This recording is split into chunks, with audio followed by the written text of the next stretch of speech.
ایک روایت میں نے پڑھی، کلیجہ منہ کو آیا، مصطفیٰ کریم بیٹھے تھے تو سیدہ عائشہ صدیقہ رضی اللہ تعالیٰ نے عرض کی، یا رسول اللہ صلی اللہ علیہ وسلم وہ دیکھیں سیدہ فاطمہ آ گئی ہے، وہ دیکھیں بی بی صاحبہ بغیر بتائے آ گئیں۔ حضرت فاطمہ الزہرا آئی، حضور نے فرمایا فاطمہ بغیر اطلاع کے؟ حضور چھوٹا سا کام تھا، کیسے آئی ہو؟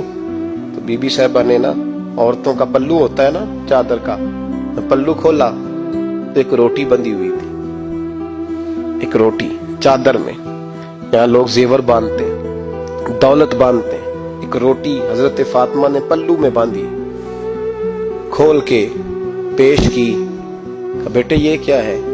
کہا ابا جی کئی دنوں سے گھر میں روٹی نہیں پکی تھی، آج علی کچھ جون لائے تھے، پیسے ہیں، چند روٹیاں بنی ہیں، تو بچوں نے تو کھا لیا، تو میرے سامنے بھی ایک روٹی آئی تھی، میں نے لقمہ توڑا ہے تو مجھے خیال آیا پتہ نہیں مصطفیٰ نے کھایا ہے کہ نہیں کھایا، پتہ نہیں حضور نے روٹی کھائی ہے کہ نہیں، میں لے کے حاضر ہو گئی ہوں، مہربانی فرمائے۔ تو فرمایا بیٹے بیٹھ جا۔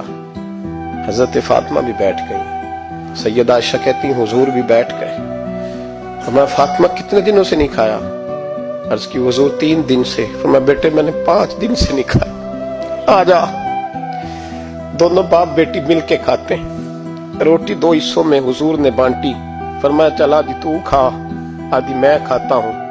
حضرت فاطمہ نے لقمہ توڑ کے منہ میں رکھا، رو پڑی، حضور 5 دن سے نہیں کھائی۔ اور میں بیٹے چپ کر، ہمارا دنیا سے کیا تعلق، ایک پل رہ گیا ہے، بس اللہ پھر جنت کی ساری نعمتیں عطا فرما، ہونے والی بات ہی نہیں ہے اس میں، بس ہمارا کیا تعلق، ایک پل ہے، پھر مالک بڑا کچھ عطا کرے گا۔ او بھائی، جو کائنات کے مالک و مختار تھے، جو ابرو کا اشارہ کرے تو حضرت جبریل جنت کی نعمتیں لے کے آ جائیں، انہوں نے تو دنیا کی جانب توجہ ہی نہیں کی، ان کا تو خیال ہی نہیں آیا، دنیا ہی دنیا، دولت ہی دولت، ہر آدمی دولت کے ترازو میں تلنے لگا ہے۔